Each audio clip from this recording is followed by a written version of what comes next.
Hello, dear viewers watching us all over the world. I want to welcome you specially to another episode on Fixing Nigeria with Dr. Sunday Adelaja. I'm your host, Anu Ojo. It's always a pleasure to be on your screens discussing on issues that pertain to our dear and beloved country, Nigeria. If you're a Nigerian, I want to say a Kabo in our language. Welcome. It's great to have you with us. And also, if you're not Nigerian, I want to say welcome to you. Thank you for joining us today. Well, Fixing Nigeria is that program that addresses the fundamental issues, values, and vices of our nation, Nigeria.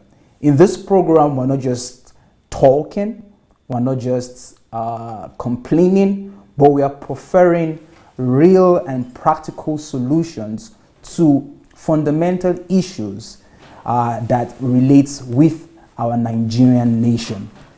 I would like to encourage everyone who is watching right now to do your best to share today's episode, share this video to your friends on Facebook, on YouTube, and on every social media platform that you use.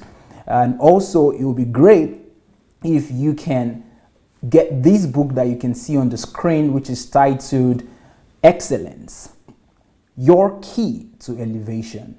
Excellence, Your Key to Elevation. This is one of a lot of books that Dr. Sunday has written and published, and you can get this book if you're a subscriber on Kindle Unlimited. That's Amazon Kindle Unlimited. You could also order the book if you're in Nigeria or in Africa on dsabooksplanet.com. One word, dsabooksplanet.com. You could order this book and other books written by Dr. Sunday on this website. Well, today we have another topic. As you can see on the screen, we're going to be addressing the lack of details, attention to details, and quality in Nigeria.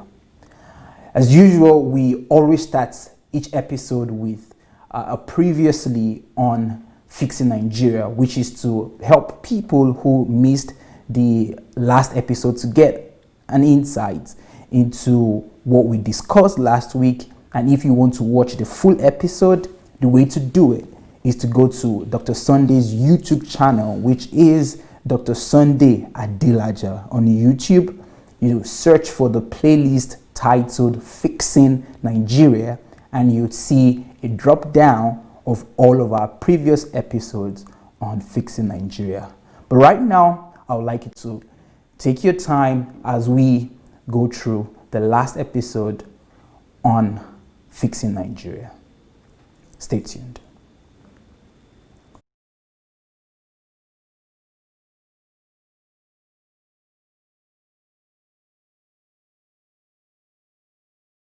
Is there a problem with this understanding of success in the Nigerian context, associating it with material wealth?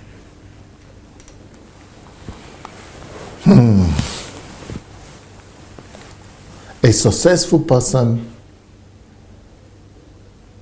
does not necessarily have a lot of material possessions. And a person that is blessed with money and material possession is not necessarily successful. So, someone could be successful and not have money, because money is not wealth. Money too is not always riches. The fact that you have money doesn't mean that you know the source of wealth. And the fact that you have money doesn't mean that you are attached to the source of riches. There is a difference between money, riches, and wealth. There is a major difference between wealth, riches, and money. And only the people that know the difference are free to assess who truly is rich. So the person that has money is not necessarily rich.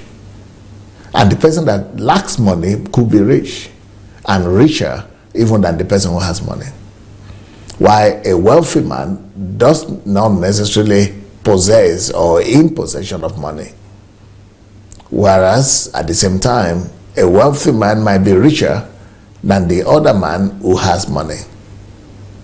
So if you are going to judge and use money and material things to assess success, then armed robbers might be viewed as successful, because armed robbers and thieves could have money, but I'm almost sure that they don't know the source of riches, and they are far from being attached to the source of wealth.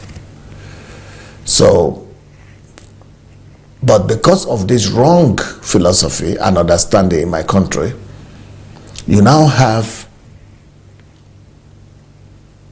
Yahoo prospering.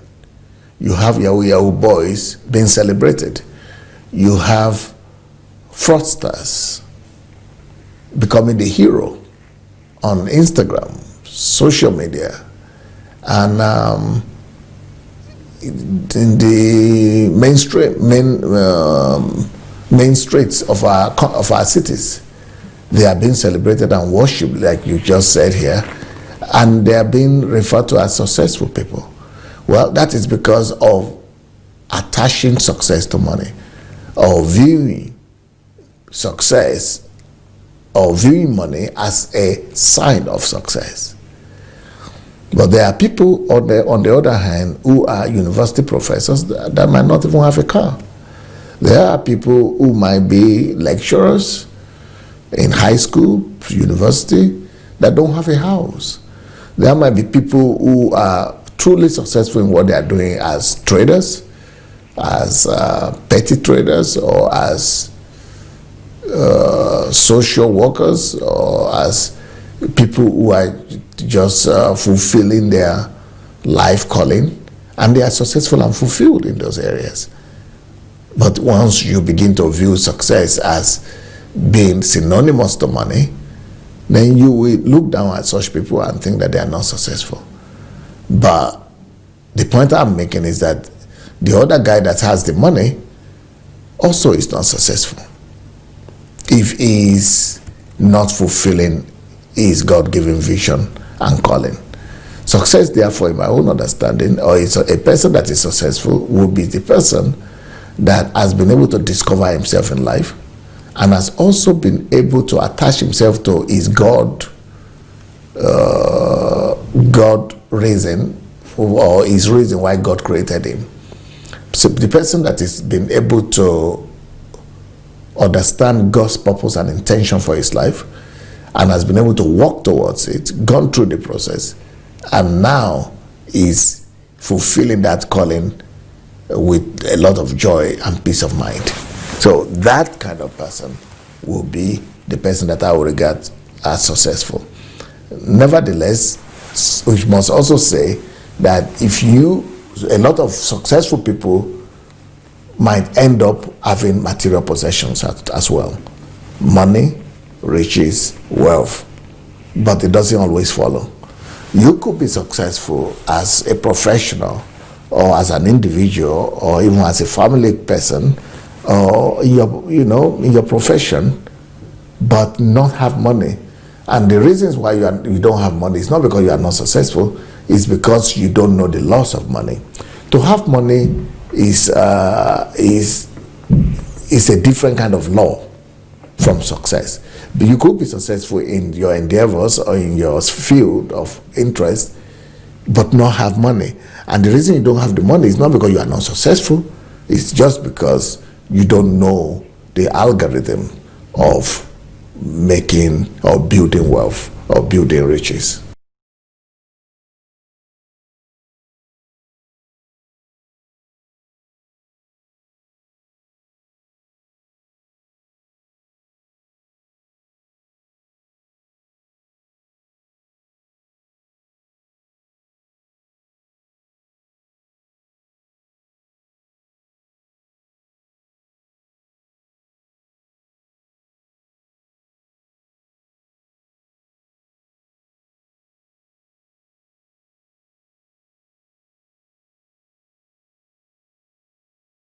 how is the church meant to preach success?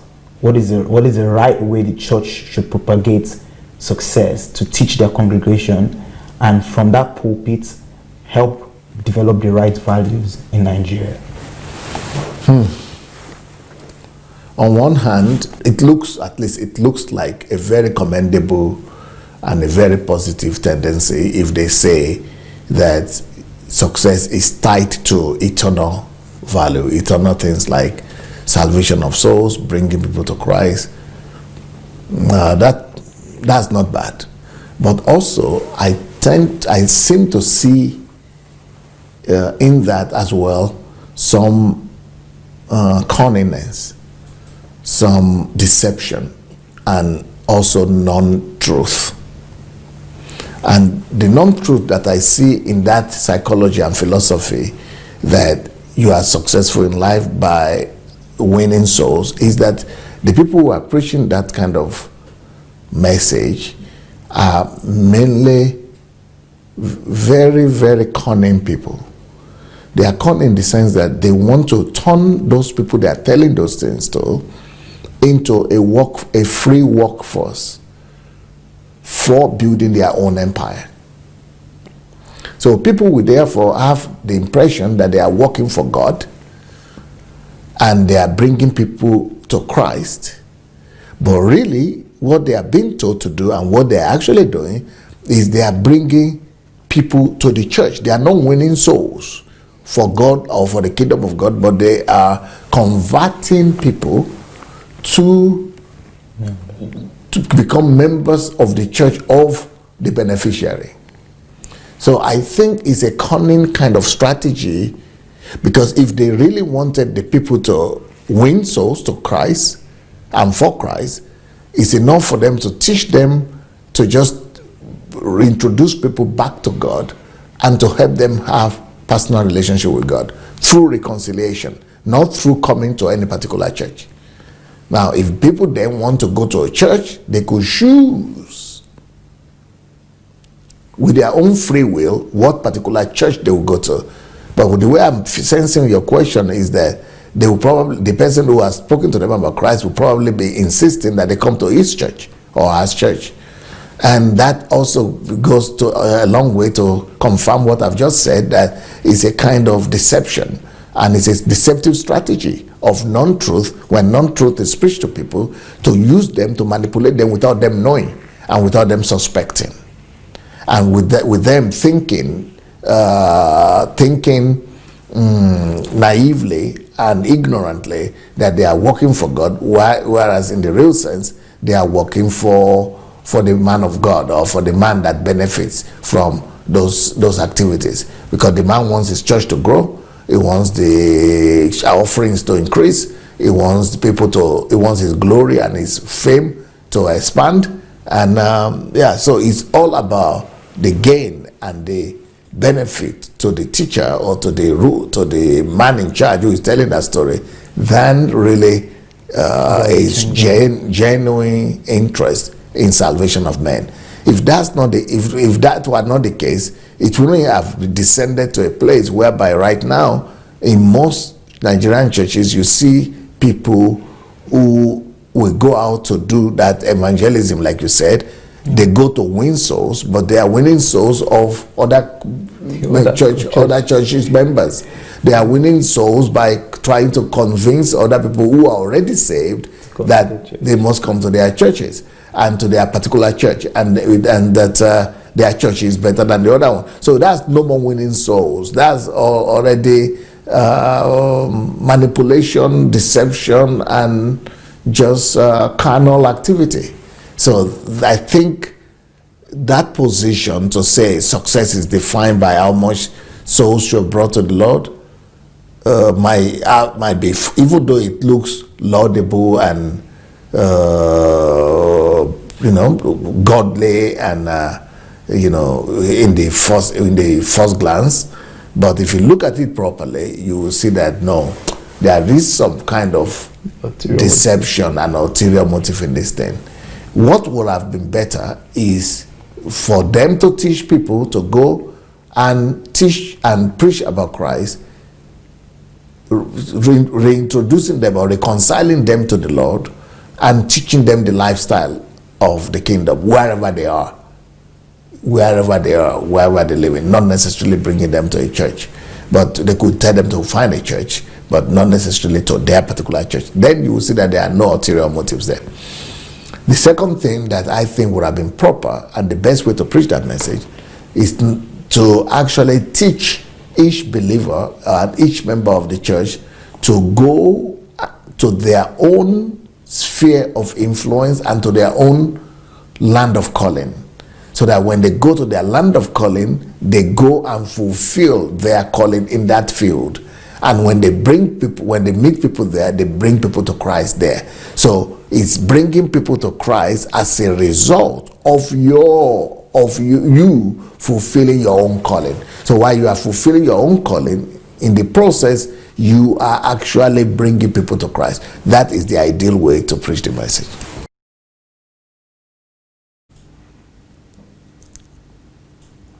All right, that is just 10 minutes from over an hour episode that we had last week. As I announced, the way to watch our previous episodes is to go to Dr. Sunday's YouTube channel. That is Dr. Sunday Adelaja on YouTube. Search for the playlist Fixing Nigeria, and you're going to see all of our previous episodes. Well, as you all know, I'm not alone here, and I have Dr. Sunday Adelaja with me, and it's definitely a privilege to bring him onto the show today. Good evening, sir. Good evening. How are you doing today? Well, it's Friday evening, and I'm always excited to be here. Thank God it's Friday. Yes. Thank God it's Friday, and it's the day for Fixing Nigeria. Today we have what I would consider a very important subject, and that is addressing the lack of details or attention to details and quality in Nigeria. Personally, I lived in Nigeria for over 15-16 years, and I never paid so much attention to these two virtues, I would like to call them.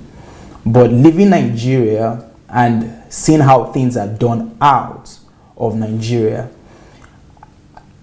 in hindsight, I could see that we are lacking big time in this. We're not meticulous as individuals, as a nation, and we pay little or no emphasis on the importance of quality in all that we do. To start today's episode, there's a video I would like us to watch. This video is just one of those videos of some media channels in Nigeria, just asking average Nigerians questions about if they are interested in buying Nigerian-made products and why they wouldn't buy Nigerian-made products. So we'll kick off from there, and as always, I would ask my questions. So let's have the first video, and then we'll be back. The sneakers I'm putting on is not even Nigerian. It's not Nigerian. So I've not done that. The last time I bought a Nigerian brand for my son, as he was walking, the sneakers was disintegrating. I'm not going to unlock this. Would you call the cops?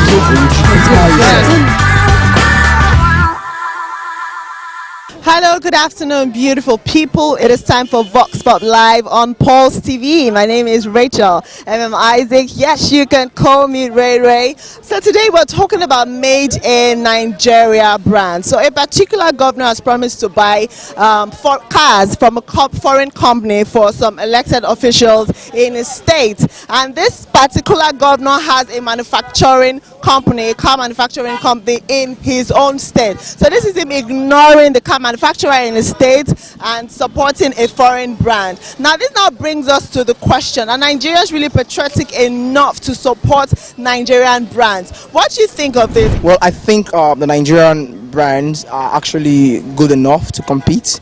Just the fact that maybe our economy is not really too supportive. That's what I would say, because I myself I make Nigerian outfits. Like I what I'm wearing is Nigerian made outfit I'm wearing, you know. So I think we can actually compete with the standard market if our government and economy systems a bit more flexible. That's my take too. Oh well, yes, Nigerians don't support Nigerian brands. So look everywhere. Look at the roads. We have construction engineers, for example, in Nigeria, but they are not used for Nigerian roads. Instead, we bring in the likes. Let me just call names. Bring in the the multinationals to come and make our roads, which Nigerians can do the job. Who are the ones growing these multinational companies? They're Nigerians. If you look into it, like the president flies out of the country for the medical treatments. Come on, we have great surgeons that are Nigerians, which can actually do the same work that is required of them. So look everywhere. Look at the automobile companies. Nigerians are you have the Innocent, which is a Nigerian brand that manufactures cars. I think the cars are good and are made for Nigerian roads. But instead we go for the other ones that are imported from other countries. Yeah. We've not done well to compete with foreign brands. Basically, if you watch CNN, what does the brand Nigeria stands for? You look at countries like Malaysia, India, I think Singapore, they advertise on CNN. They're advertising what they have so that the world can come with your funding, with your resources, and patronize and buy. But what do we have to advertise to the world here? Don't let me say basically nothing.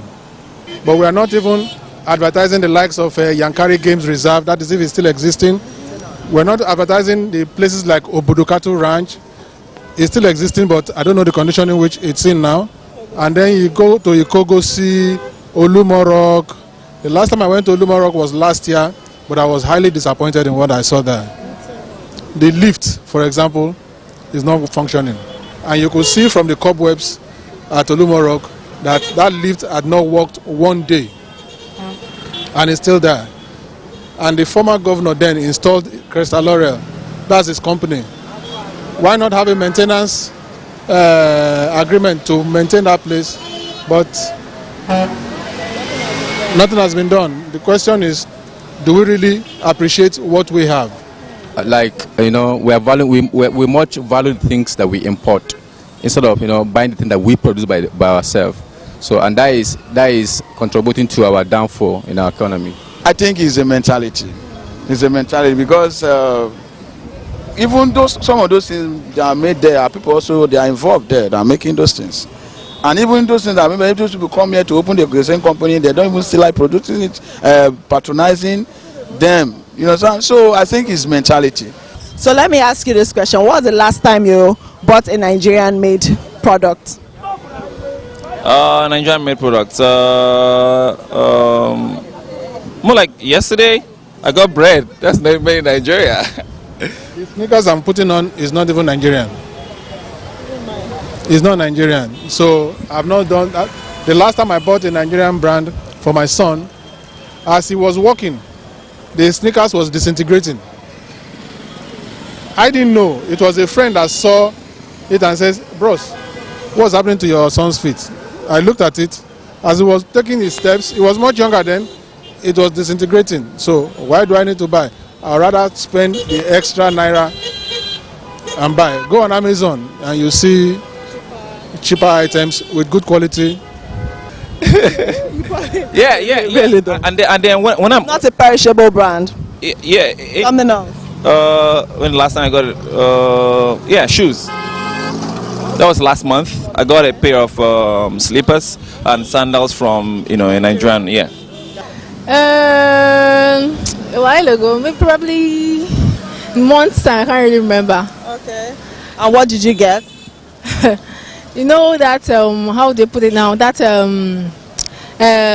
made in Nigeria versus made abroad kind of stuff, where you get lesser quality for Nigerian made products. So it makes people not want to patronize Nigerian made products like that, because what you get most times may not be what you actually want. you end up getting something of lesser quality. So people feel, okay, going abroad is much more, it's better. And most times cheaper too. Yeah, it's cheaper, and then you get what you actually want and not something of lesser quality. Yeah, I've always been patronizing Nigeria products. I've always been patronizing. Even What was the last made in Nigerian products you bought? I think last month or so, I bought stuff. Which stuff? I bought gin. A Nigerian brand. Recently, What did you buy? okay, I think that will be a shoe. Was shoes. Is it as authentic as the foreign shoes you buy? I'm satisfied with whatever I buy. I like it, that's why I go for it. And as far as it suits me and it's comfortable, why? Okay. What is that one thing that you'd never buy from a Nigerian producer and why? I go by the saying never say never. So maybe I've not just gotten to the point that I could actually say never to Nigerian products, because I'm proud of my heritage. I'm proud of being a Nigerian, and that I'll always, support the Nigerian brand. Maybe a car. Makeup. Why car? Why car? Why car? We have some really nice cars in Nigeria manufactured here. Really nice. I know, but don't take the risk. We don't take the risk at all.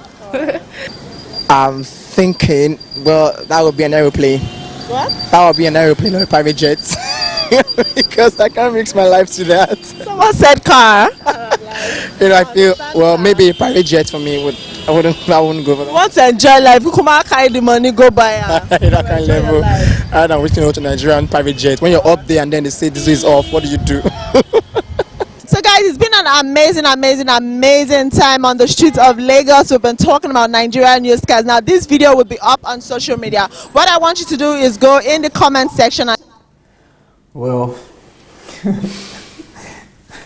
the last guy's comment when he was asked which product will he not patronize, and he mentioned an aeroplane, and I'm like, when did Nigeria start to producing an aeroplane or a private jet?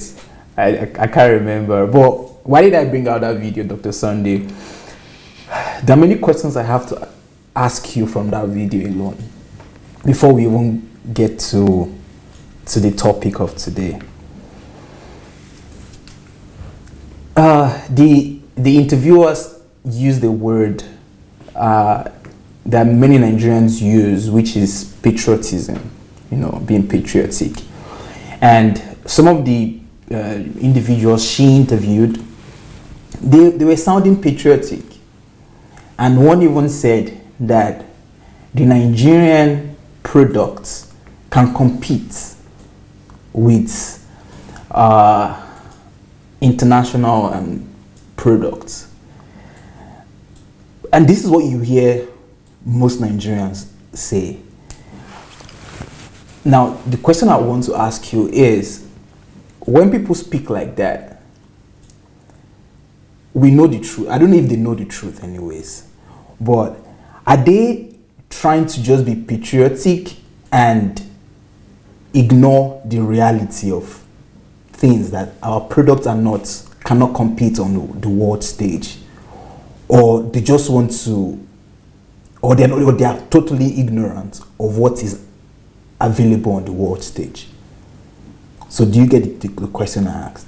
Yeah. I think people are trying to be patriotic. Hello everybody, and good day. I think people are just trying to be patriotic and trying to be faithful or loyal to their heritage and to their nation. But because the truth is not paramount in the mind of Nigerians, there is no supremacy of the truth.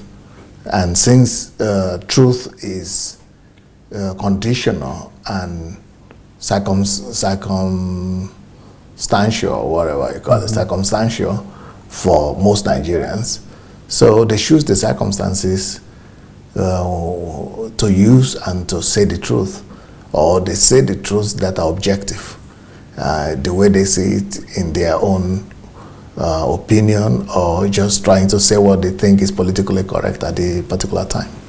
Great. Now, this worldview, or this attitude, or this response, is what effect does it have on our nation when, generally speaking? Well, I remember the last time a number of Nigerians, about 80 Nigerians were arrested by FBI in the US, and they were asking the president in Japan about,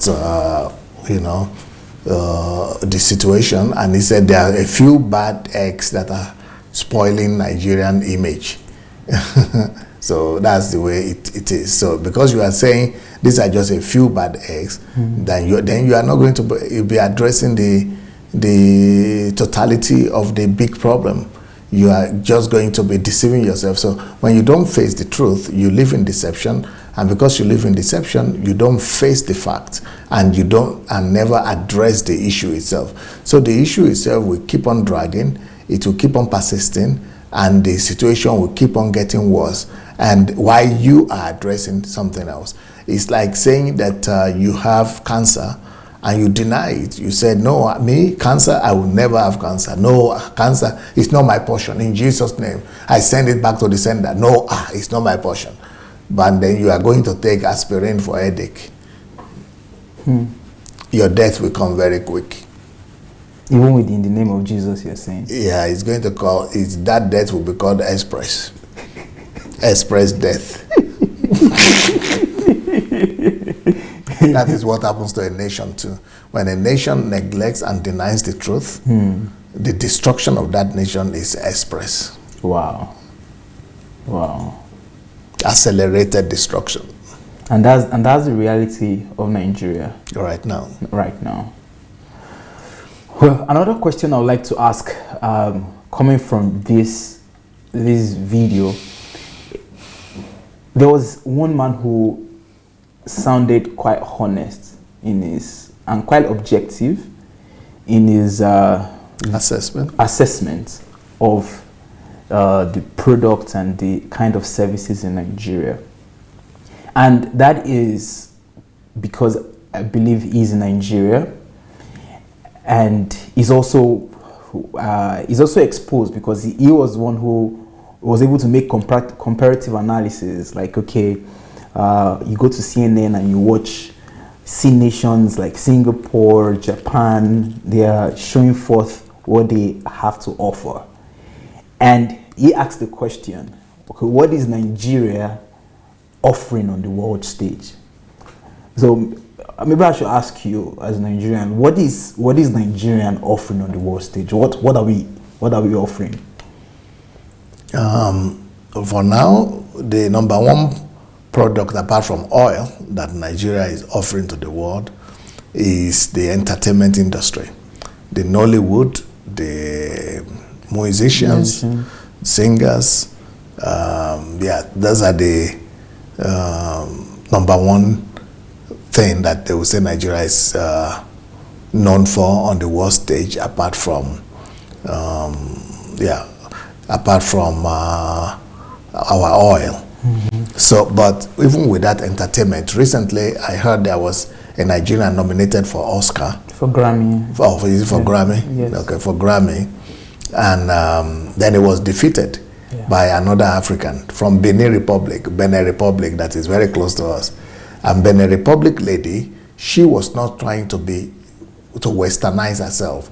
She was not trying to perform like an American. But the Nigerian boy, the thing that made him to be popular is that he's trying to copy American style of entertainment. But that is not what is appreciated on the world stage. If you are coming from Africa, they want you to showcase your culture, to showcase your own, the wealth of your own continent. But since that's what they decided to do, the guy lost. And the woman from Benin Republic that was just doing pure African thing, and she was even singing about Mama Africa, and that's how she won. Then there is another occasion when a Nigerian movie or film was nominated for is it Oscar? Or was not supposed to contest. Is the one they do in France? I mean, is that Oscar? I'm not very sure. What was it in France? That Cannes Festival. Yeah, I think it's Cannes Festival. So it was supposed to compete in Cannes Festival, film festival internationally, I think it was Akeji, somebody with Akeji, they called the lady. Oh, Naji, Genevieve. Naji, yeah. Genevieve, Genevieve Naji. Naji, okay. She was the producer of that film. And it was blocked. It was thrown out of the competition. And the reason it was thrown out of the competition was because we were too westernized.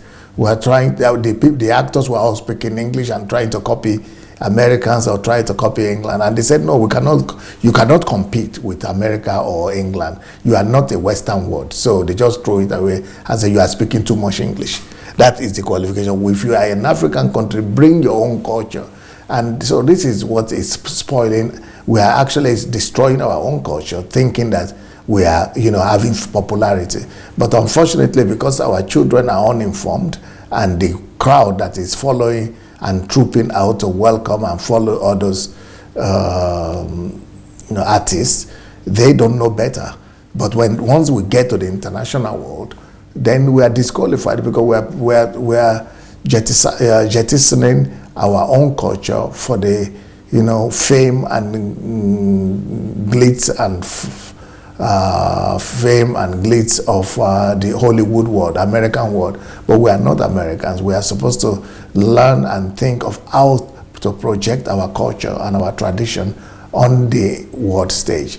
And because we have refused to do that, our two top artists have just lost their places on the international scene, because they are trying to be more faithful to the Western culture than to the Nigerian culture. So that is one thing that we're promoting.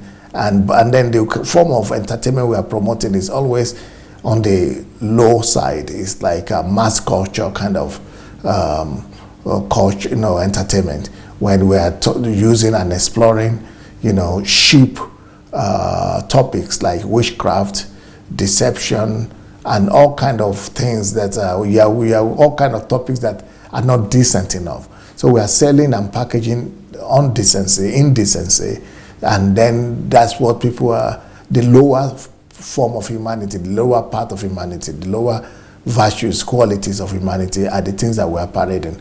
We are not parading values. We are not parading excellence and things that could help and stimulate national development. We are just dragging our culture, our entertainment world is dragging the nation to our knees and making the nation become more like a slave territory, like a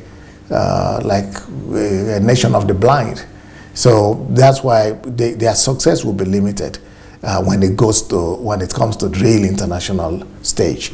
When it comes to Africa and some other countries, maybe they could still be recognized, but on the big stage, it will fail. They will fail.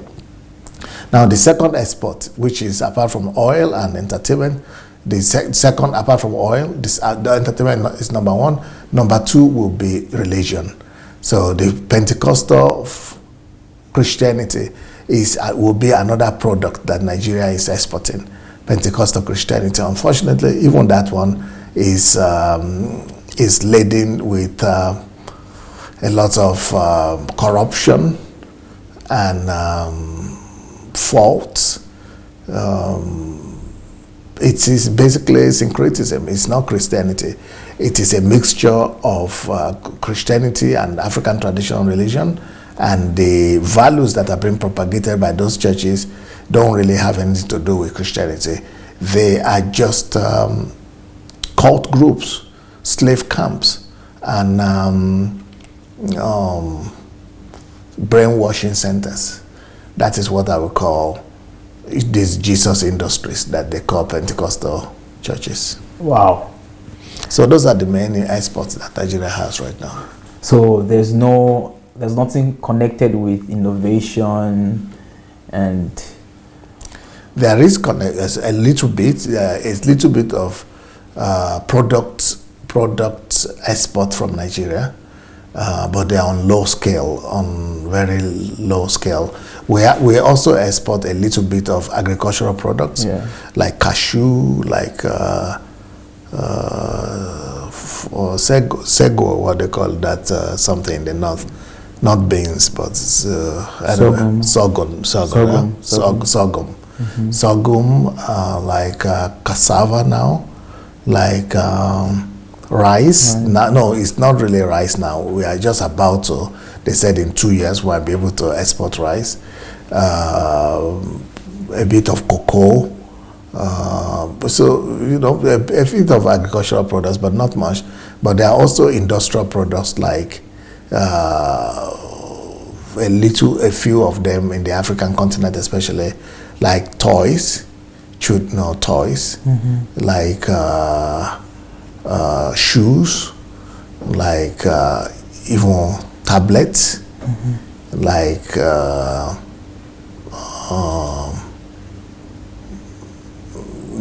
clothes. Yeah, those are very, very little, limited things, I think. Yeah. And it's not like worldwide.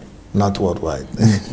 Worldwide, we might be thinking of, we are relying and depending on Dangote, that when he finishes building his refinery, that maybe we'll be able to export petroleum products and maybe cement as well. But we're still waiting. Wow. What is your personal experience with the sub-quality or the substandard quality or the lack of attention to details with Nigerian products? I'm looking at your clothes right now. And I know it's made in Nigeria just by looking at it. Not just because it's Nigerian, but I can point out 2 or 3 things for you right now in your clothes. Well, the same thing with me because they bring clothes to me. So that's one of the few things Nigerians are proud of taking abroad to their relatives who are overseas. They want to give Nigerian attire, Nigerian dress to people abroad. But when you look properly at those dresses, either it is the button that is not fixing, or it's not even there at all, or it is you have to be careful all the time to button it up. That's right. Or it's just either the hole where the button is about to enter is not a hole. Or it's too small. Or it's wrongly placed. Yeah. True. Or the length is wrong, or the thread is not straight. Just everything they do is just substandard and inferior. What's the origin? Why is it like this? Why don't we pay attention to details, and why is there no emphasis on quality in Nigeria? For you to have quality, you need precision. But our country is not a country of precision. We are not familiar with precision. Maybe some people in the university could be familiar with it, or in colleges or professors, but they are not. It's not a popular concept in our culture. We don't know what precision is all about. And when you don't have the understanding of precision, you can never have quality. Quality is about precision. And for you to have precision, there are 2 things that you must know and you must be familiar with. Precision is an outshoot of mathematics. So for us to be a country of excellent quality, or of quality in general and excellence, we must be a developed country in science. Whenever you see a country that is producing quality products, that country will have developed science, developed mathematics, not just in the classrooms, but to the point of the way of thinking of the people. So they will have developed technological progress, industrial development, just because they are taking mathematics and science serious. Because in science and mathematics, precision is necessary. Without precision, there is no mathematics, and without precision, there is no science. Science is built on precision, and the root and origin of precision is truth. You are trying to follow everything. Of course. I'm paying close attention to it. Now you want to try to put the pieces together. You're going to continue your line of thoughts very soon. I'm going to throw in a question very, very quickly before you continue on that line of precision and truth. You mentioned mathematics, sciences. Nigerians will say that we do math. I mean, we do mathematics in school. We have sciences in our second college, in our curriculum. And as a matter of fact, for you to gain entrance into be it college or be it university, you need to get at least a C in English and in maths. So Nigerians will debate with you and say, okay, what do you mean that we don't? We have it. So is that what you're talking about, or are we missing something? No, that's not what I'm talking about. That kind of mathematics that you are talking about is not on a mass, national, subconscious level. Okay. When I talk about understanding and develop mathematics in a society, I'm talking about mathematics becoming a default mode of living, lifestyle, mathematical thinking and mathematical understanding of life, mathematical translation of life. What does that look like? Okay, what we have in Nigeria right now is more like science and mathematics are subjects in the classrooms. Okay. They have not been brought to the level of cause and effect on daily basis. So an ordinary Nigerian doesn't know what the scientific laws are responsible for everyday thing that they see around them, even after passing mathematics in classroom. Because in classrooms, they're just doing a subject by cramming it and knowing the formula, just giving it, but they are not applying it to everyday life. So for most Nigerians even, they will say, I don't go there, you follow. But they might not even be able to tell you the Lord is responsible for that. It's going to rain, it's going to rain. They will even tell you that some people has called rain to come. Yeah. It is some spirit or some, even though those same people finish school and they read in science that, there's scientific laws that are responsible for that. Nigeria doesn't associate science with life. We don't live our life scientifically. Our life is not based on sciences of understanding the laws of nature, because in paganism, where we are coming from, our worldview doesn't understand paganistic worldview doesn't bring into bearing on science on daily basis. So let's say you are sick in paganism, which is the basis of the African tradition, African society, African worldview. So let's say somebody is sick. Nobody will tell you that, okay, are there some germs responsible for that? Is there an outbreak of virus or, something like that is going on? Is there an epidemic? They will not tell you that. They will not even look to do the research to find out what is the cause and effect. So what is responsible for this outbreak? Is there a germ? Is there a pollution? Is there a poison? They will just tell you it is some spiritual or some mystical understanding. They will always bring everything down to mysticism. So what you want to talk to me about mathematics in Nigeria? Even church people will tell you like that. Even grown-up people, professors will talk like that, that it is somebody from my village, or it is some evil spirit, or some witchcraft, or some relatives that are after. They don't give scientific understanding to real life issues. If their business collapse, they will say somebody is behind it, or it's because I didn't pay tithe, or I didn't take money I didn't thank that pastor when. That's why they say collapse. They will not give you a scientific explanation about the laws of the market and what has happened to commerce industry and the market and inflation and things like that. Those things doesn't exist.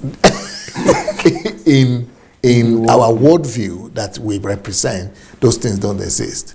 So we are still living according to the worldview of people who are coming from the bush. We don't have science as the basis of our society. I don't know if you are getting what I'm saying. Yes, I do. So when you talk about mathematics, they don't even know where to use it. The only place they might think about mathematics is when it comes to counting money. But that's not mathematics. Mathematics is responsible for the light we see. Mathematics is responsible for the car you drive. Mathematics is responsible for the plane you see, you fly. Mathematics is responsible for even the food that you are growing.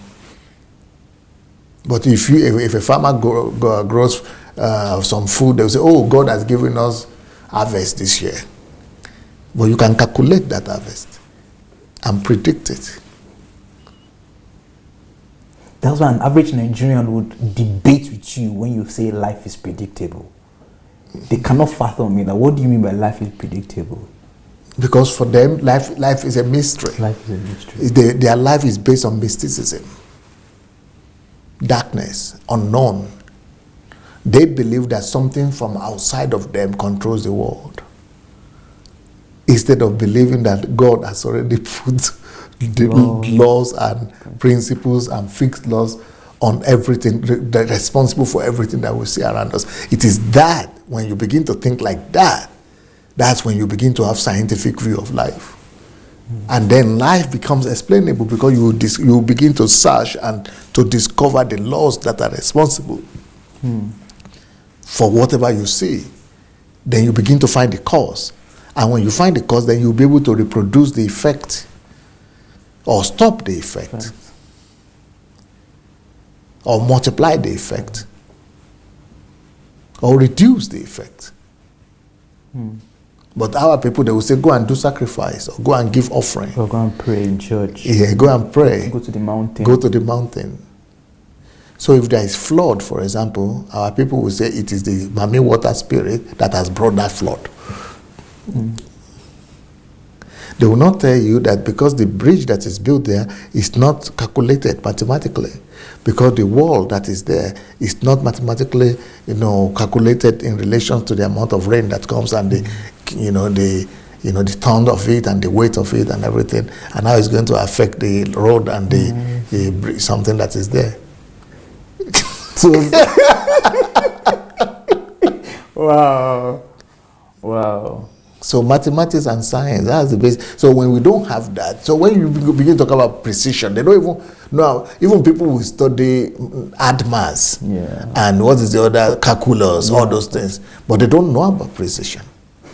They just give a subject and pass, and they will telling you they got A1 or 8 something. But they don't use it in their life. They don't even know it's supposed to relate to life. Wow.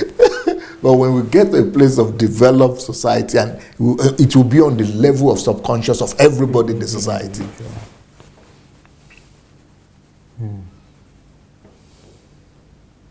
Fantastic. Yeah, I mean this is interesting because this pretty much explains why we are where we are as a nation. If we look at how we live and how we function in a haphazard way. We function, I think that's just the best way to put it. There's no order in our lives. We always talk about lack of order in Nigeria. And as you explain, this explains why there is no order. Because for there to be order, there needs to be calculation. There needs to be understanding. There needs to be precision. There needs to be, we need to know rules. The rules, there and must the be rules. There must be principles. orders. There must be laws. What should be where? So I think there must be plan. There must be plan. But you know, for an average Nigerian, that is like stress. You are complicating. Yeah, you're making it. That's like stress. Why put me through that whole stress? You know, just you're going to continue on the line of thought of precision and truth. You said something. I say hold on to that, but just something I've noticed. I mean, you see, I went home last year. I saw something that was so. I couldn't understand it. In the bedroom, the tap that was fixed in the bathtub, I had to ask I think it was my sister, that was it a mistake? Was it a carpenter that did this? It shouldn't be a carpenter. It has to be a plumber. Plumber, right? A plumber, yeah, who is specialized. And why did I ask that question? The tap was done so close to the wall that if you needed the water to flow to the top, you had to like bring your container closer to the wall to get water. No precision. No precision. He's talking about calculation, no calculations. So I'm like, maybe the guy just fixed something and now giving the user stress. Something that should be done, you should know the length of the pipe that is necessary. Is it in your family? No, it's not a family member, but it was in my house. No, I'm saying, was it in your family? Yeah. That's your family house? Yeah. So, who gave the work out for the guy to do? It would be my dad, most likely, or my mom. It cannot be your dad? Of course. It could be him? Why not? Why not? I think he should know better. Wait. Because your dad is educated. Of course. And your mom is educated. But then, the sequel thing is, we don't have quality control on how to assess what has been done. For example, that has been done before. I speak Nigerian. Oshishe is working. Water is coming out. That's it.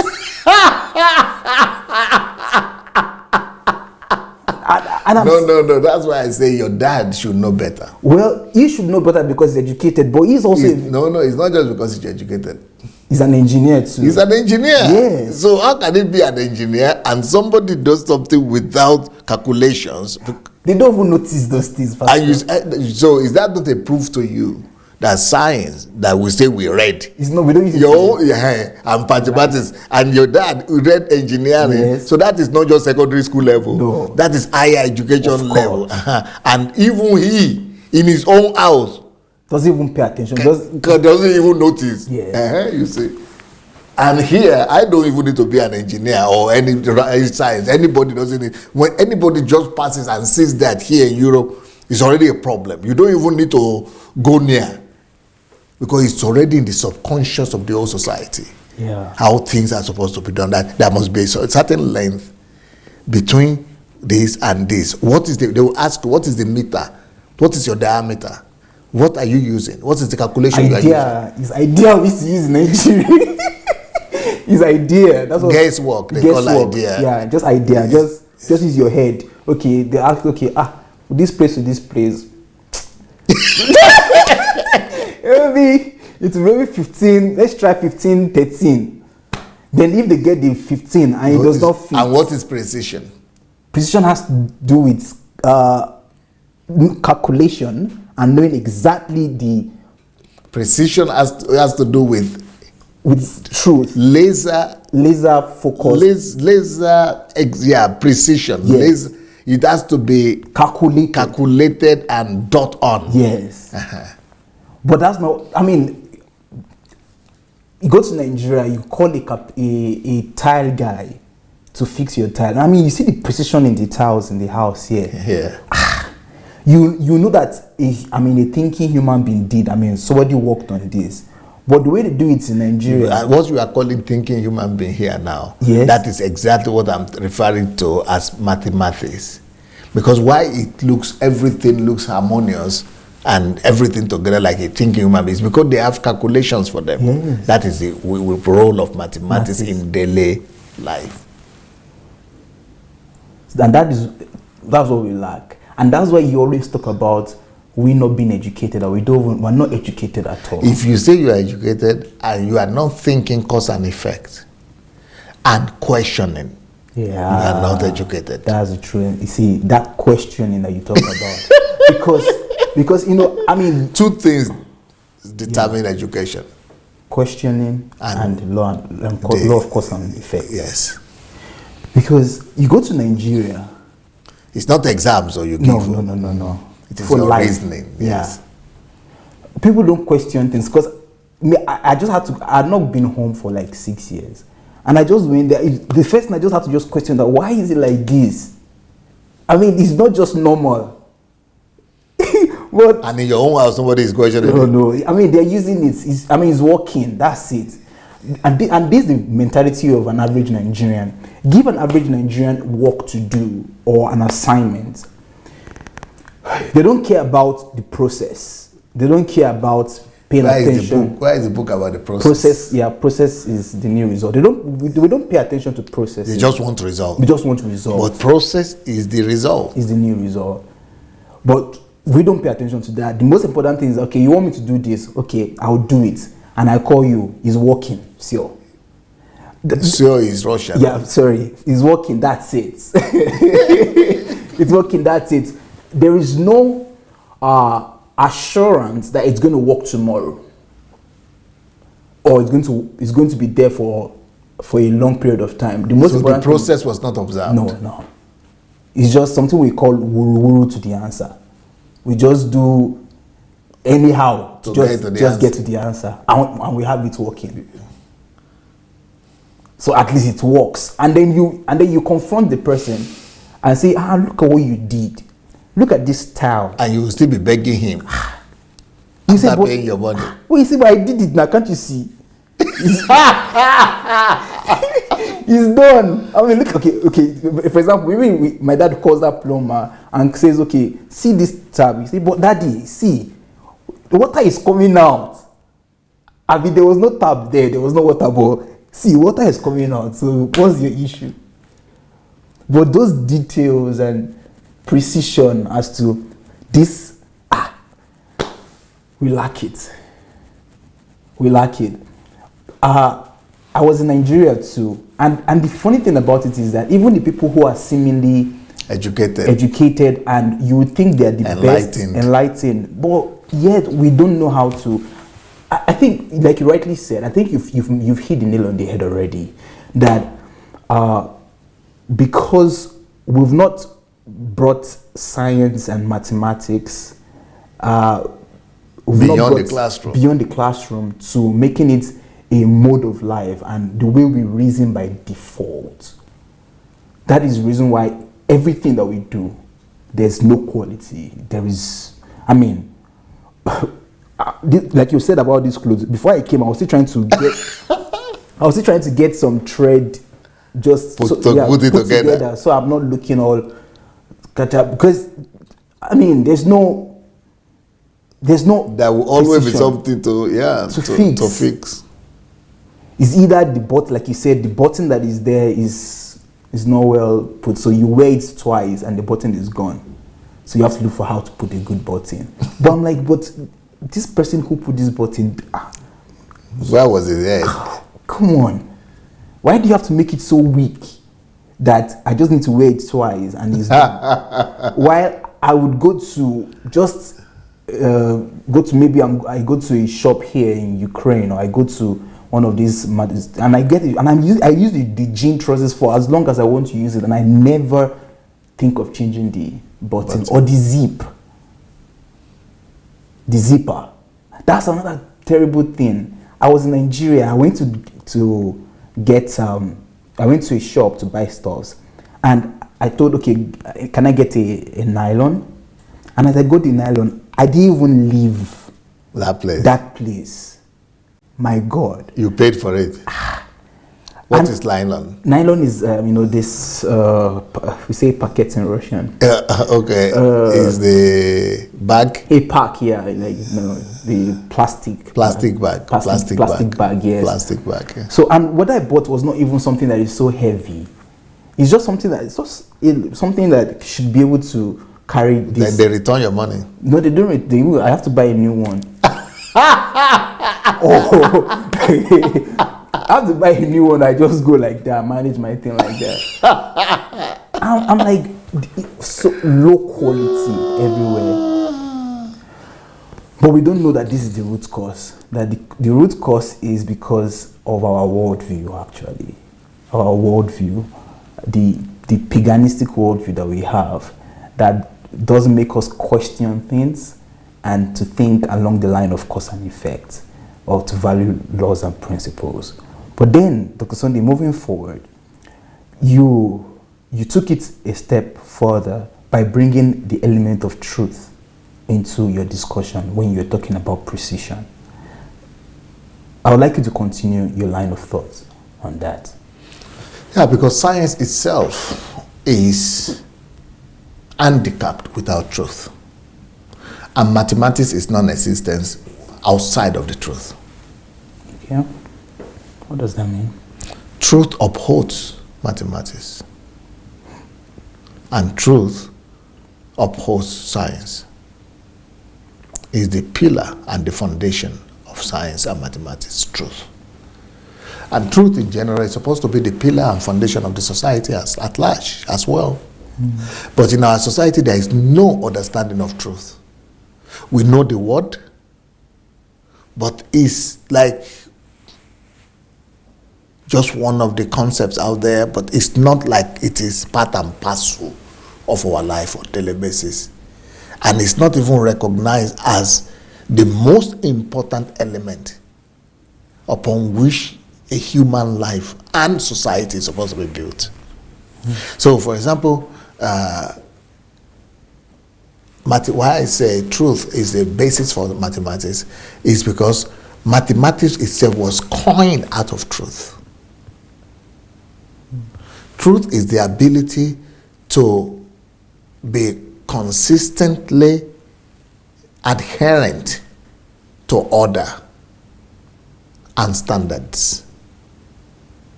Recognized standards that cannot be bent or adjusted or removed. So that's why I say, if you are doing mathematics, let's say you are building a car,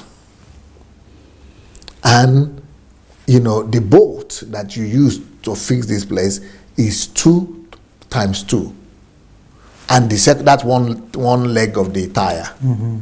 And the bolt, that same bolt must be the same 2 plus 2, or what does it? 2 times 2. 2 times 2 on this left leg, the other one. Yeah. So, but if you put 2 here and you put 2 and 1 in the other place, it will never be balanced and your car will never work.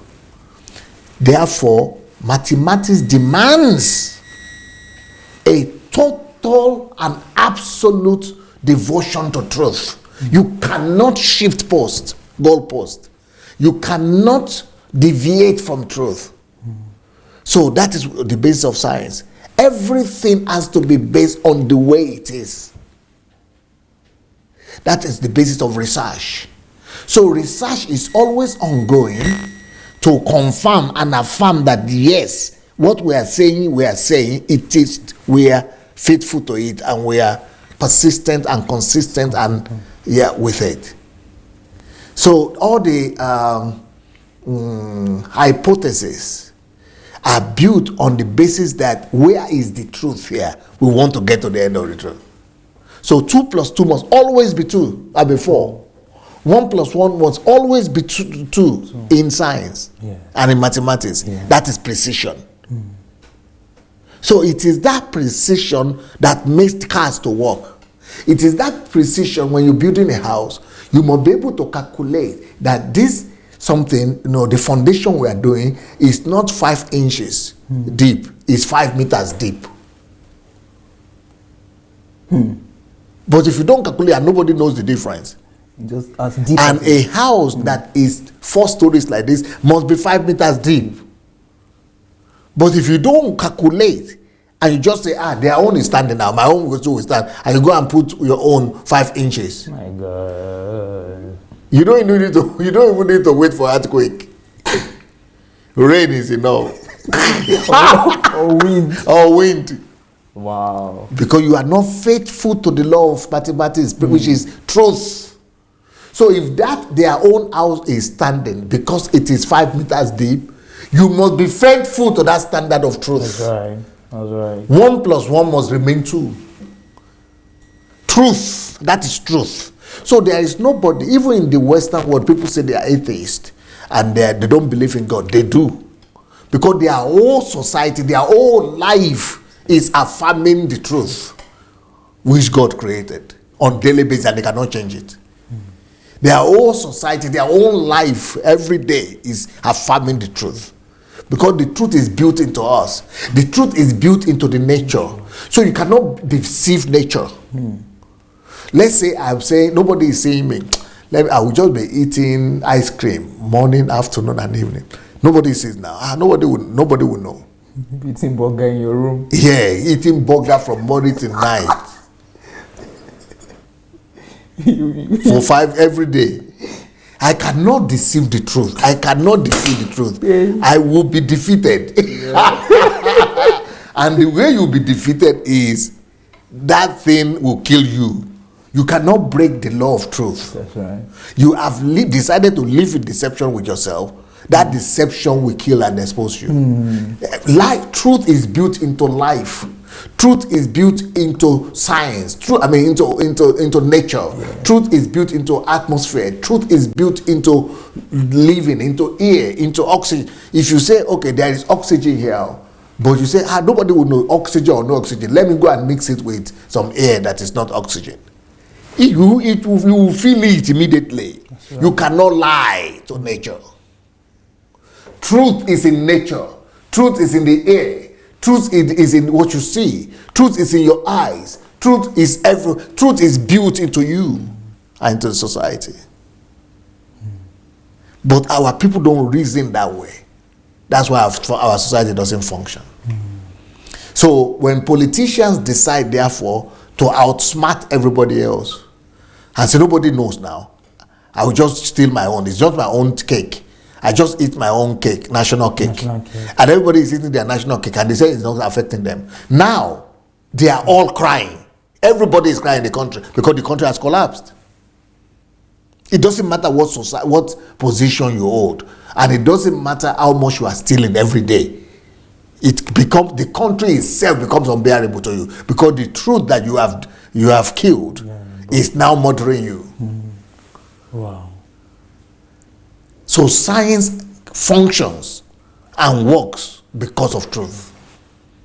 And truth is precision.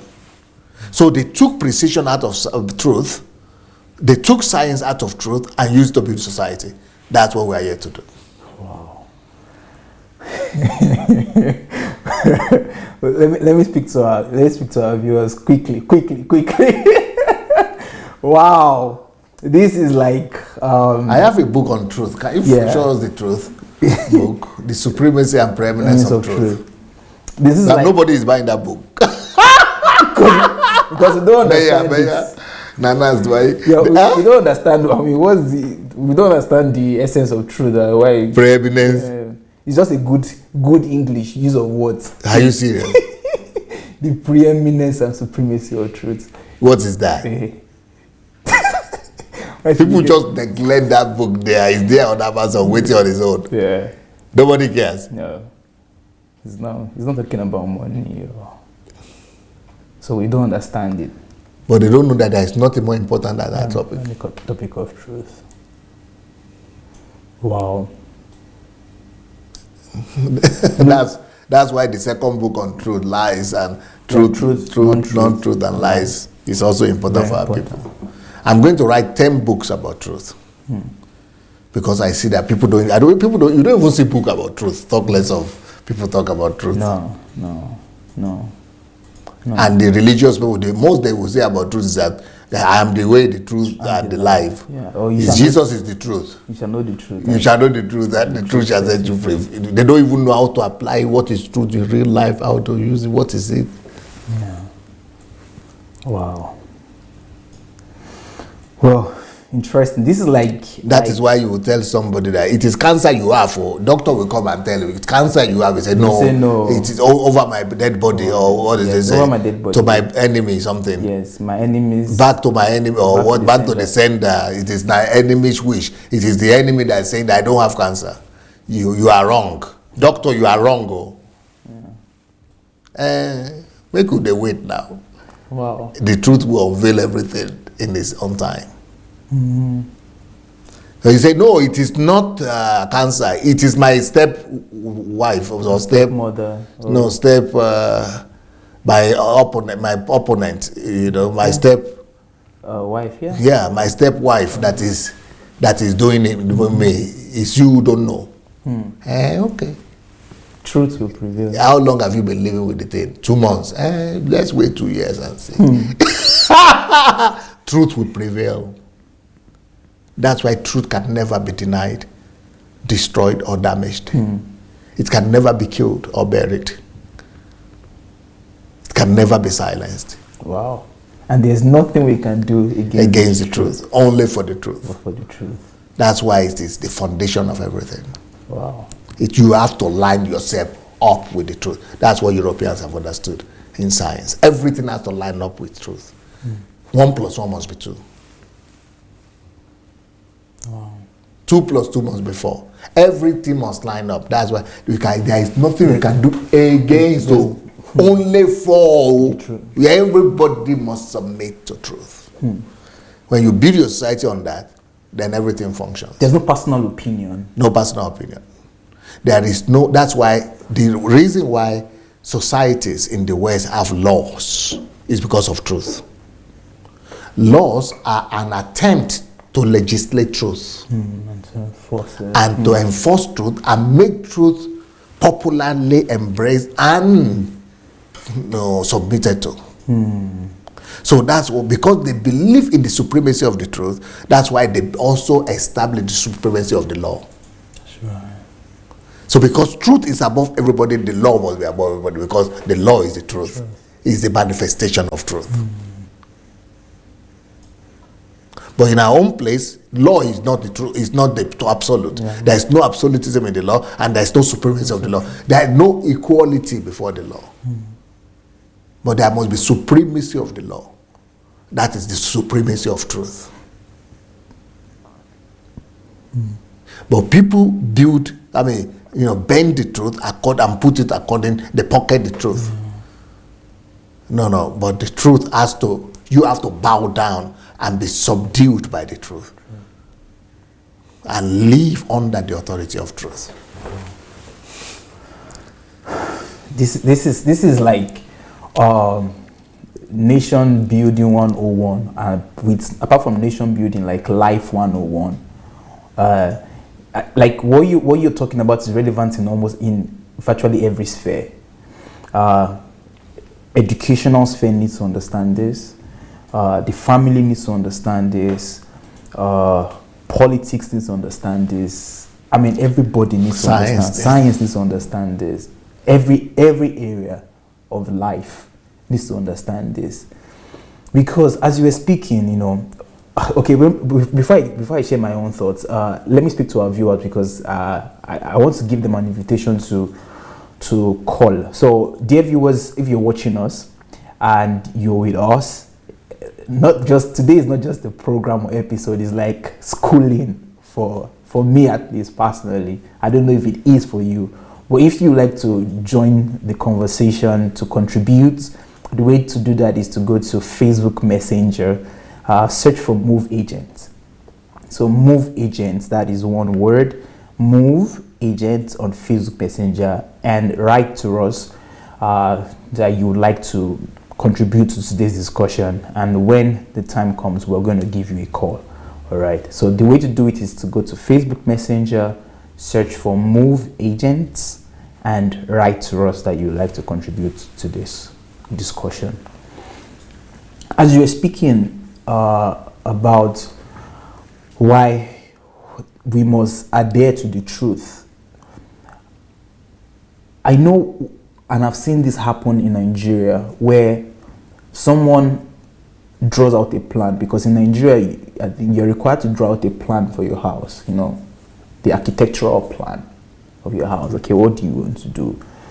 And people draw out a plan for their house, and maybe they plan to build a bungalow, a duplex. Okay, so the people who are digging and working, they start the foundation for a duplex, but then it gets to a stage and the owner of the house just says, okay, bungalow is not even doing me to live in, I want to build 2-story building. Just add to it. Yeah, just instead of bungalow, let's just change it. We just do 2. Or sometimes the house has been there for 10 years, 20 years, then they come and just add to it. And what no truth. No truth. Because there is disparity between that 2 that is on top and the one that is on ground. And you know, when we say there's nothing we can do against the truth, but for the truth, it is that if we think we're breaking the truth, we're actually breaking ourselves. Yes. Because the person goes ahead and builds that house. 2 years later, the wind comes. 3 years later, the house collapses, and people die. Either the person dies or people around dies. So, who are you trying to be smart with? You outsmart yourself. You outsmarted yourself. So, this concept of truth is quite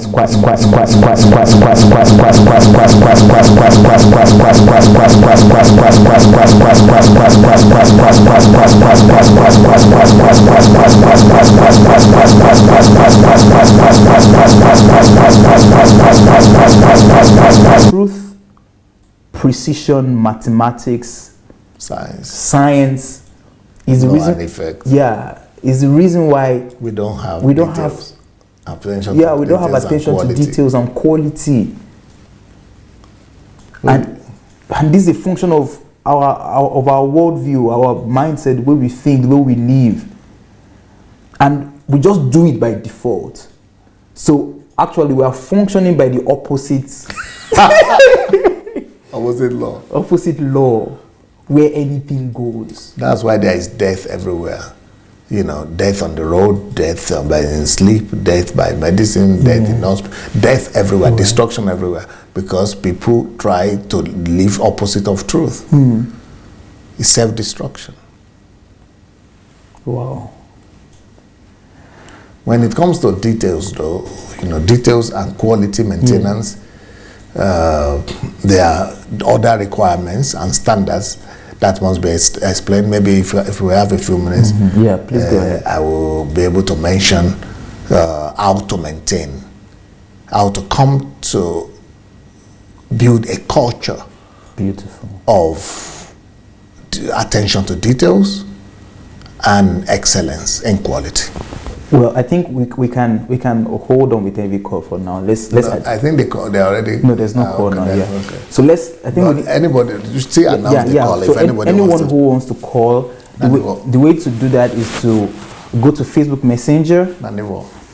Search for Move Agents on Facebook Messenger. Move Agents, and write to us that you'd like to call, and we'll be happy to receive your call, to receive your contribution, and to tell us, what is going on in your mind. How do you feel about today's discussion and the enlightenment we're receiving from the discussion of today? So, Dr. Sunday, yes, the question is, how do we build a culture of attention to details and quality maintenance in Nigeria? Well, I put down, just when I saw the topic, when I came here and you saw me writing, I was writing down some things. The first thing, like I said, of course, I've told you the foundation, the foundationals, the basis of quality, excellence, and maintenance of, maintenance culture and paying attention to details. But there are elements that must be built into our subconscious mind so that we'll be able to live this culture of quality, excellence, and paying attention to details. One is, for us to be able to have this, we need to have a system of supervision. In everything we do, there must be supervision. We need to put it as, if you go to America, every work has a supervisor. They have supervisors everywhere. What does supervision, this culture of supervising, supervision culture, what does it provide? It provides the maintenance of due process. So nobody should do any work anywhere without it being supervised and certified. Supervision is the first element. And the role it must be built into the culture. Yes. And the role of supervisors is to make sure that due process is followed. Is followed. Because we have supervisors in Nigeria, but supervisors are there to collect money. You are talking about culture. Yeah. I'm talking about culture of supervision. It must become a mindset. The mindset into the subconsciousness of the whole national system. So supervision doesn't have to be human beings. So when you go to the hotel or when you go to the airport and you see camera everywhere, that's supervision. It doesn't have to be people. Yeah. When people are taking bribes in the street and the police station, that's because there are no supervisions. No system, no culture of it. And when the individuals who are supposed to be supervising are taking bribes, it's because there is no supervision over them. True. It is not a system and a culture of like I'm talking about. Yeah. Of supervision. Is that one clear? Yeah, I got it. That supervision leads to certification. Because the supervisors must certify, and anybody that certifies anything puts a signature in it.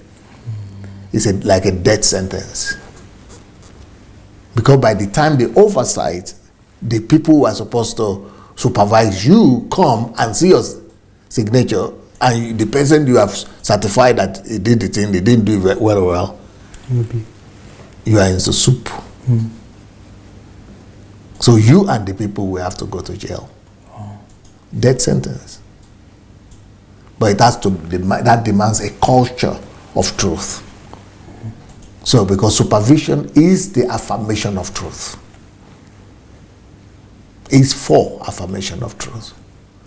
When that is not existent, like in that book, when that is not existent, there are only two things that are left in this society. Non-truth and lies.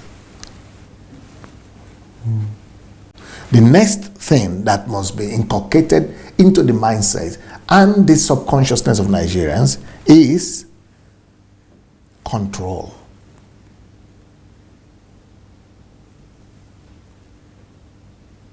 Everything. So supervision is to make sure laws and standards are adhered to. Yes. But control is to come back and control that everything is being done according to the way it was said that it has been done. You don't see the difference? I see the difference. Supervision is to make sure that during the process you clean that place. Yes. During the process. Yes. But control is after you have gone and reported that the thing has been done.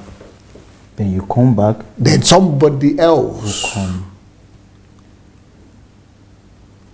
comes to make sure that what you said was actually done the way it was. You said it has been done. That supervising is supposed to control, to make sure, to supervise and make sure that you are doing the thing the way it was supposed to be done. But control is coming to make sure that it has been done the way you said it has been done. The first one is during the process. Yeah. The other one is after the process. Can you imagine that just those two ones are there in Nigeria working? Wow. And all these things are elements of truth. And they are also elements of cause and effect, leading to precision, mathematical precision.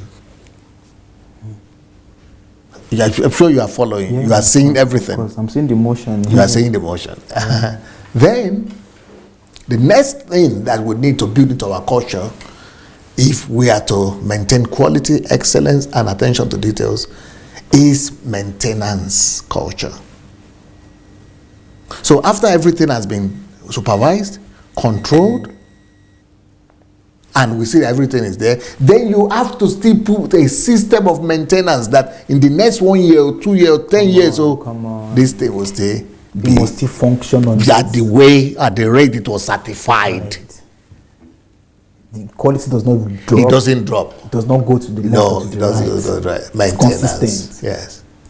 So that's why when our governors and our federal government ministers tell me, oh, we have built that road, the budget was 2 billion naira and it has been, we spent everything. Or we spent 1.8 billion and we have returned the rest to the government. I said, no, mistake. Because anytime you build anything, let's say I build this house now, I don't have the right to build this house if I don't have at least 20% of the cost that it cost me to build that house put aside for maintenance. So if I bought a car for $10,000, 20% of that amount, I still must have it somewhere just to stay for the purpose of maintenance within that year.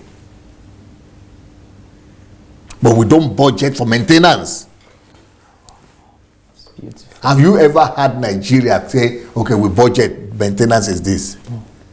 Even if the one construction sale, before you even find money to complete. But even if you finish and complete, it's already doomed. Wow. Because things are not, So true. Yeah, no foresight. And no system in everything.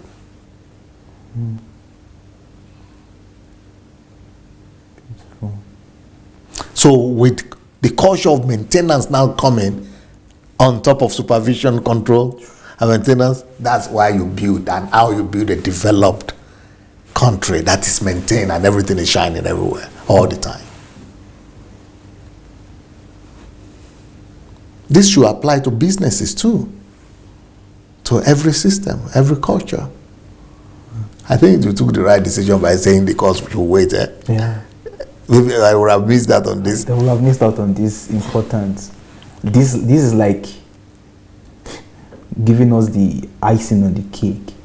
After we have the foundation, this is what we need to start working on. Yeah, these are more like the process. Yeah, the process. Yeah. The procedure, the things, the concrete. What we need to do. Yeah. Manifestation of those things. Yeah. Of the principles. The next thing. I've already spoken about precision. That is part of the foundation. Yes. So there will be 4 that I've spoken about right now. You can name them. Yeah. I started with precision. Then I started that's foundation. Yeah. Then I went to supervision. Control, maintenance. So the other thing that you want to put in place when you are doing this work is you have to always check for consistency. Consistency. Is the thing still the way it's supposed to? Is it consistent? Is it still, let's say for example, we built this road for 1,000 cars in a day. Okay. In the next 10 years, is it still same 10,000 cars that are still plying that road? Or the number has doubled. Now let's say the number has doubled. So you tell me, is there consistency there? Of course. Consistency there? No. So what should happen? The whole system has been disrupted. Yes. So what should now happen? Of course, we need to go back to the drawing board and recalculate it. You are very smart. And now bring another standard that this thing now is no more serving 1,000 people, it's now having 10,000 people. And so that we will not come to this same drawing board next year and 2 years ago again, let's make it for 20,000. Wow. So consistency is that we wanted to relieve the burden and the the hardship of these people. Yeah. Are you being consistent with that vision? Initial goal, that why you build that road in the first place? If now it's 2 times or 3 times the number, and people, the relief and the comfort that you want to give to, it has been disrupted. Yes. So the consistency of the vision is no more there. I don't know if you are getting what I'm saying. I get it. That is why you are having schools like King's College or other colleges, Queen's College, that was started and had standards, and they just disintegrated over time. That is why the same thing with everything, buildings, everything is disintegrated, and everything is just falling apart. And later on, no consistency to vision, to original vision. Same with politics. Electricity is because of the same situation. The electricity that they have in Nigeria now was built in the 70s to cater for 100 million people. Maybe 50 million people, 100 million people. And now we are 200 million, and it's still the same 4 megawatts that are still there. Is supposed to have doubled up. Even that time it was not enough. Yes. No consistency to vision, goals to purpose that were initially given. Beautiful. Beautiful. So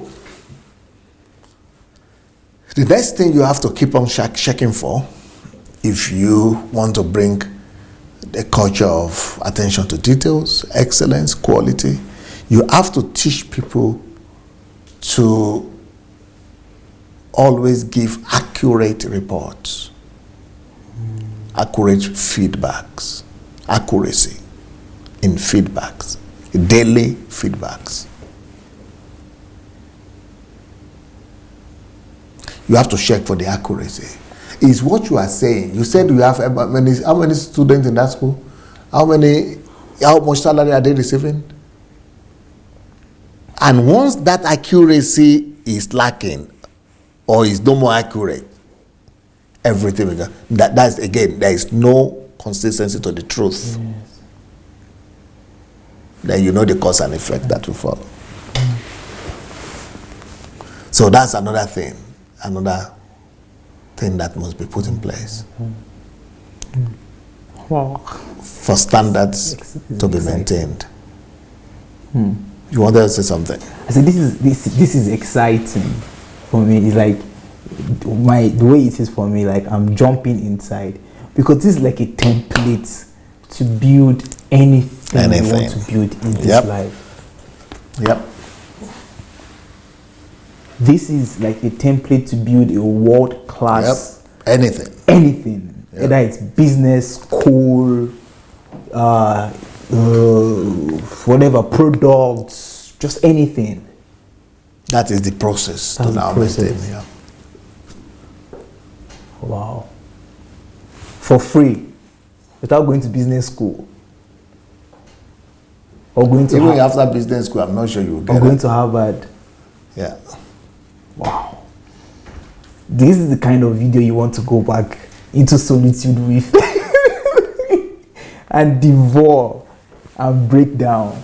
We're ready to receive our callers, but today is, I mean, every episode is like this. Let's just be true. Every episode is like this. There's just something new.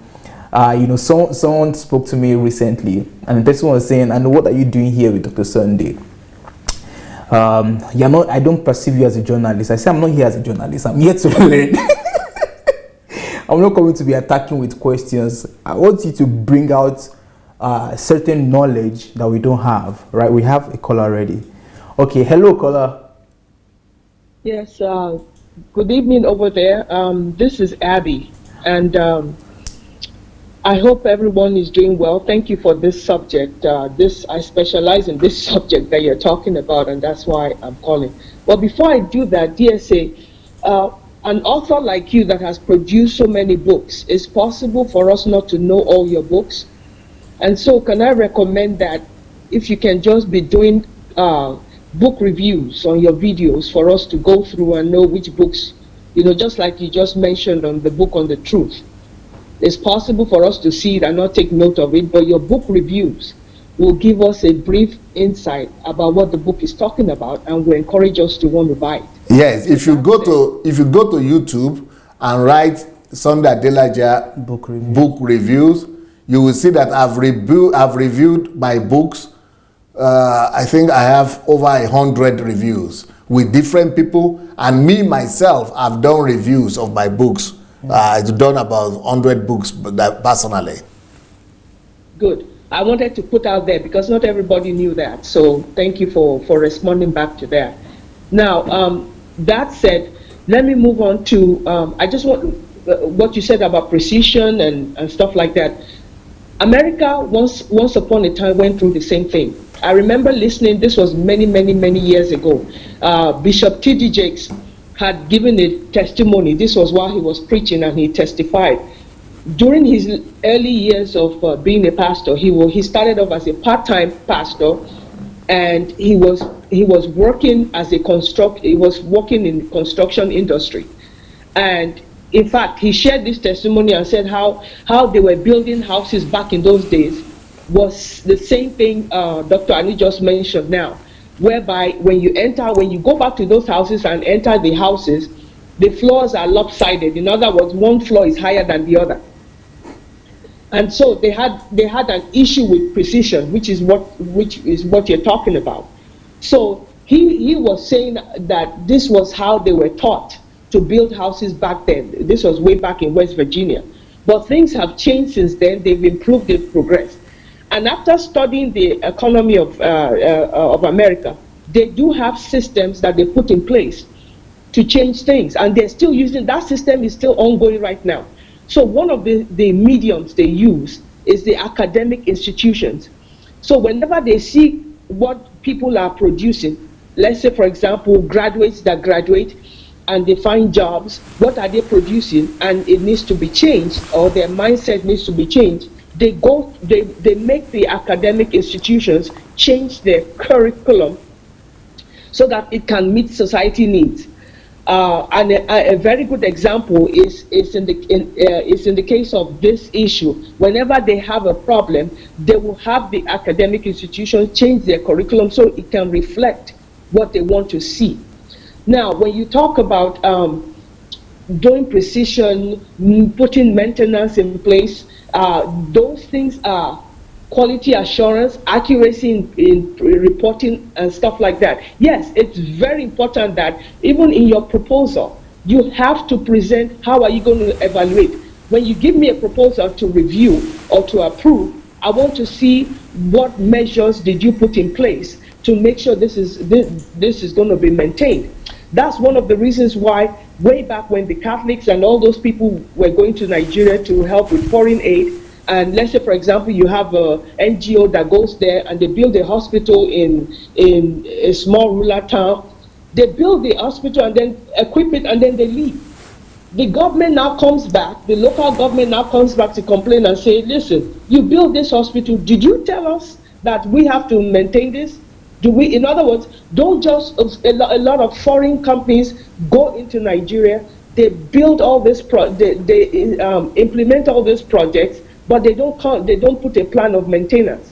They assume the government is going to take it up and start maintaining it. And the government is saying, well, first of all, you did not let us know, inform us that you were building this structure in here, and we didn't include it in our budget. So if that hospital runs down, it's none of our fault. And the community will start complaining that, well, the government was supposed to take care of it and maintain it, and the government is saying, you didn't let us know before you planned it, and therefore it was not part of our budget. So that's why USAID and some other agencies are now partnering with the government, informing them. I mean, not everything goes smoothly, but informing them that, oh, we're getting ready to do this, and therefore you will be responsible for maintaining it. And if you're not responsible for maintaining it, you are responsible for actually making sure that it's providing quality assurance and stuff like that. So my recommendation to you, sir, as you're going to fix Nigeria, these are systems plans that you have to put in place as well.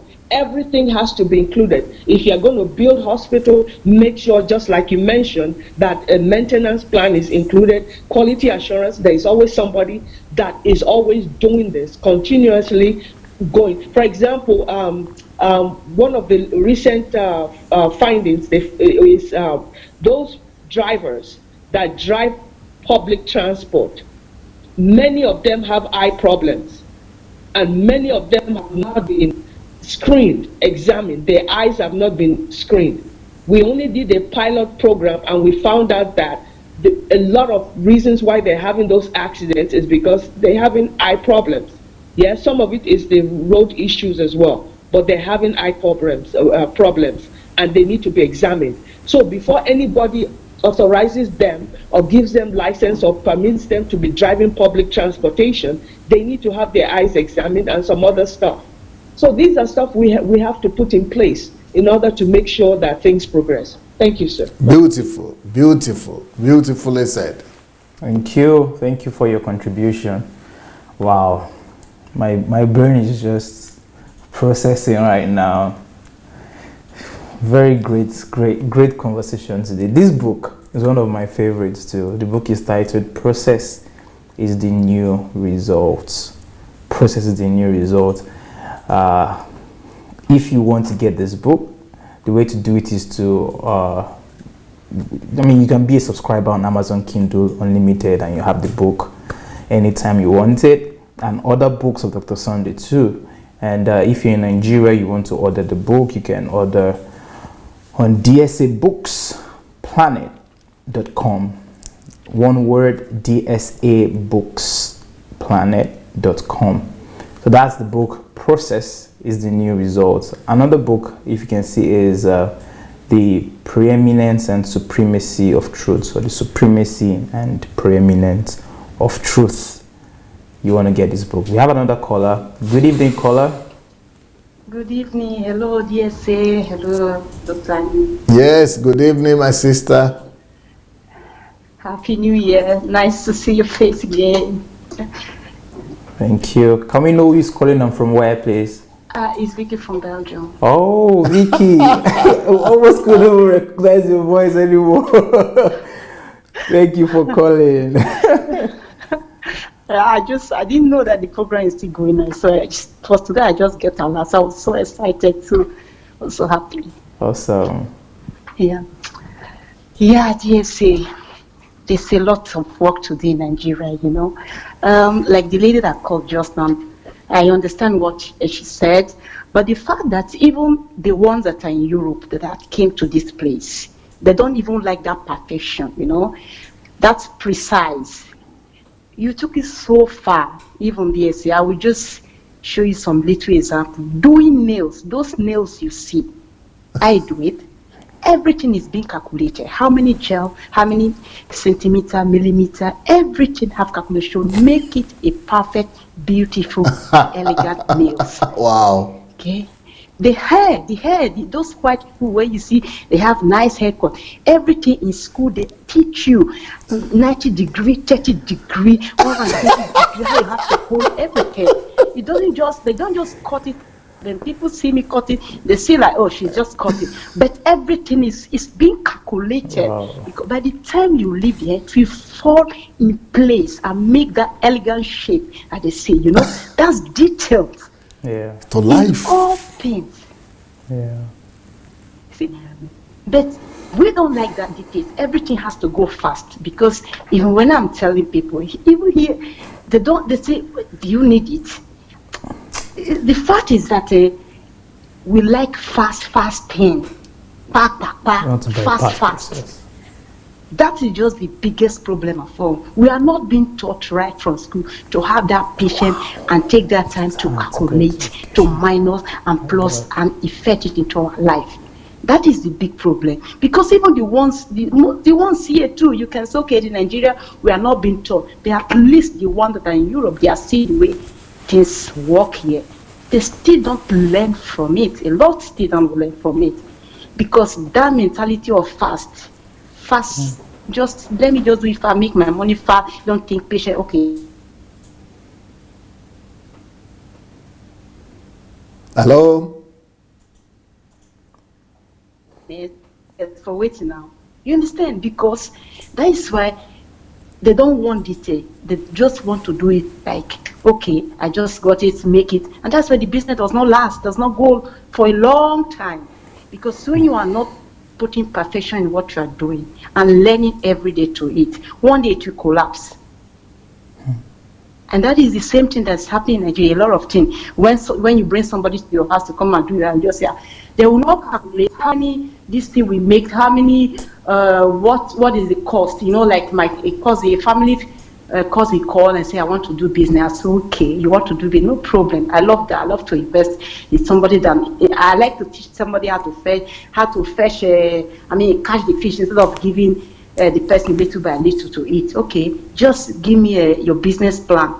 He just wrote to me, I need 1 million naira. I said, is that your business plan? You know,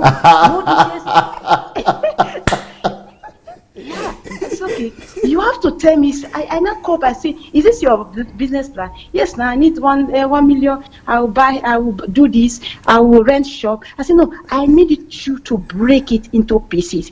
That business, what you're going to spend to buy the product, the shop you're going to rent, how much it's going to cost you, how much you're going to pay for your light bill, how much transportation you're going to use. How much you're going to earn every day, you know, like mine average, you know, and then how much can you save? How much can you pay back to the bank? You know, like, I was like, I don't know that one, auntie. What is that?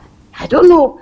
But so I have to break everything to be say. That is why you give them money to do business, the money enter into store, and you continue giving and giving and giving because they don't have that plan. And sometimes they are not, even when you tell it, they are not willing to take it. So there's a lot of work to do in Africa. A lot of work. So if you, it's too much. It's too much. I'm just praying that it's only God that can help Africa.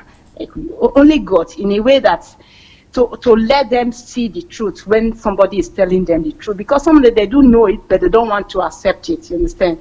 So they say.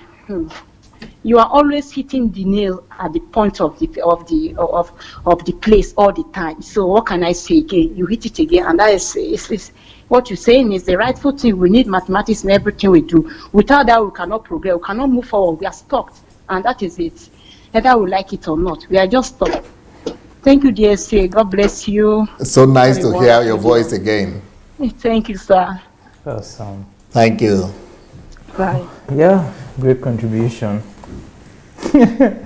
Interesting. We just need a complete overhaul. That's how I'm feeling within me. We just need to just change everything. Like we just need to sit down. How many hairdressers in Nigeria will say 80 degree, 90 degree? Well, for me, that's. Or do your something as what's the length, what's the breadth, what's the. No, there's no. It's just look idea. At this idea. Just do this one. Okay, this works out fine. Okay, let's try this one. There's no understanding of principles, precision. No. Try and error. It's try and error. Try and error. Interestingly, I had a conversation with a lady today. She's Ukrainian, and she was telling me that her daughter wanted to be a barber, and she had a friend who told her that there is a whole university to teach people how to barb. That's it. University, and it's an expensive university. Wow. So she told me that she was like, why would I have to pay for, to go and learn how to barb? So, but they encouraged her to get her daughter there. So when her daughter went there and came out, professional. Why? Because in the school they were teaching her, I didn't know we were going to even have all this conversation today, because we were teaching her all of the details, precision about hair, everything. So she came out, she's like shining, glittering. Yeah. Even with barbing her hair, which most people, Nigerians, would like, what's there? Just go and do, just carry clipper, do it. and scissors. And scissors, do it 1, 2, 3, 4, 5 times. At least you will learn now. You maybe with the first 5 people's hair you do, and you make mistake with their head. Experiment. And then from the 6th one, you start getting it right. Yeah. But today's conversation and the things that you've discussed, Dr. Sunday, today is enough. If Nigeria and Nigerians would take this video and implement everything that you shared, is enough to revitalize our economy, is enough to revolutionize every sphere of our nation, and is enough to take us from this third world nation where we've been classified, and to bring us to sit among the committee of nations as a leading and developed nation. Because what you shared today is the secrets and the principles of civilization and development of every nation. And I only wish and I hope that people are listening. I hope that our viewers would be thoughtful enough to share the videos to people who need this information, people who are in the seat of power, who can implement these things. And also to share it to every Nigerian, at least for them to at least be exposed to this kind of knowledge, that there is somewhere where this kind of discussion is taking place, where they can at least hear something that will make their ears tingle and maybe just think that, okay, so there's something like this. I really hope so. And that's what we are offering in Fixing Nigeria. Thank you so much for being with us today. We've come to the close of today's episode. We are here every Friday, 5 p.m. UK time, and 7 p.m. Ukraine time. I think is also 6 p.m. Nigerian time. Every Friday on Dr. Sunday's platform, on Facebook and on YouTube. Till I come your way next week, Friday, please do all you can to share this message, invite your friends, and let's start the revolution of our mind.